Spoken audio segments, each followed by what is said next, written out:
celebrating 6 years of Mo Salah today. It's 6 years since he signed. It's John Gibbons with Adam Smith, Dan Austin and Damian Kavanagh. And I'll start with you, Dan. Does it feel like 6 years?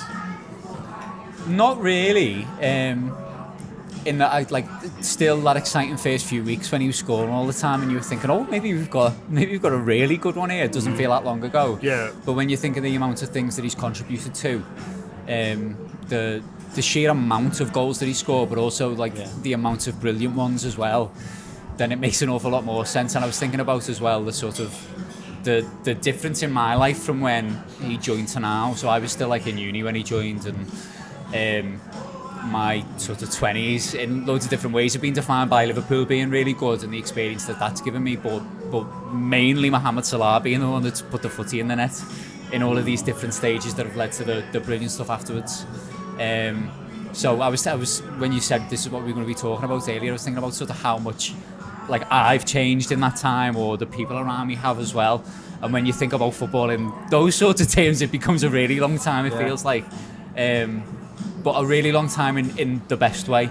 We've watched what has been at different points the best player in the world, but probably always in the top 5 throughout that time, doing amazing things on a regular basis, even in portions when Liverpool haven't been very good. And having this sort of time stamp on it now to be it's been that amount of time is quite sort of humbling in a way, because it is a privilege to watch someone be that brilliant at football on such a regular basis and have them give you days and nights that end up being the best you ever have, really, with your mates and other people that you really care about. And there are different games and goals that he scored that are just my favourites ever, and no matter what happens in the rest of my match going life, will probably stay up there.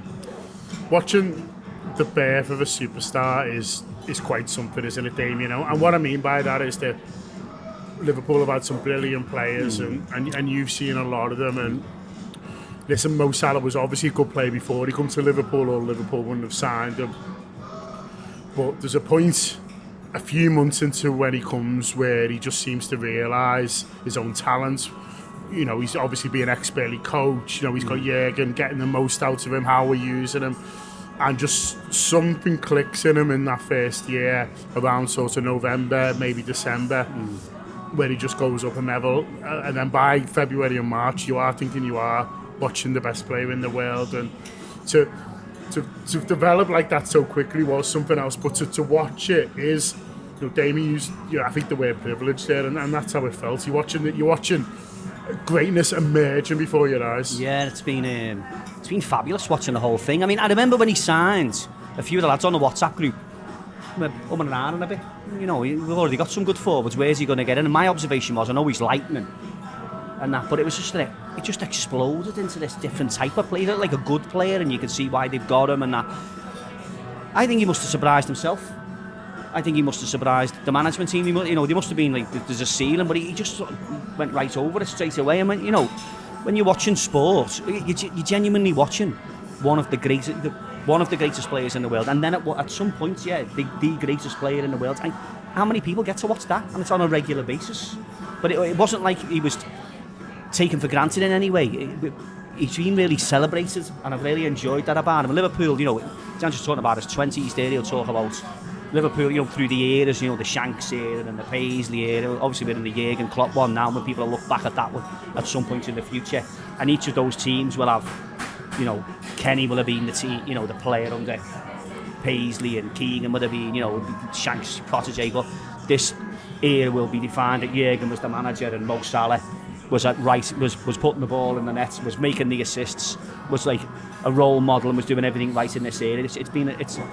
It's been an absolute pleasure and indeed a privilege, to be behind the goal and just watching him do things that you can only wish to see. It's funny because we're in transfer season now, Adam, and everyone's, well, not everyone, a lot of people are getting sort of wound up about player, we need this player and that player, and part of me finds it frustrating, but then when you look at some of the players we've bought and how they've transformed us, you sort of get it as well. And it's probably 3 for me, maybe 4 in the Klopp era who've jumped us up a level.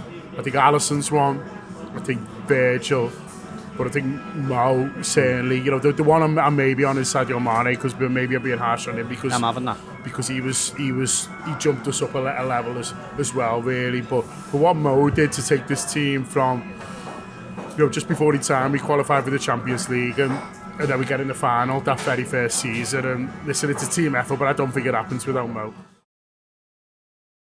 YouTube, press the button, become a member of the Anfield Wrap from the heart of the city of Liverpool.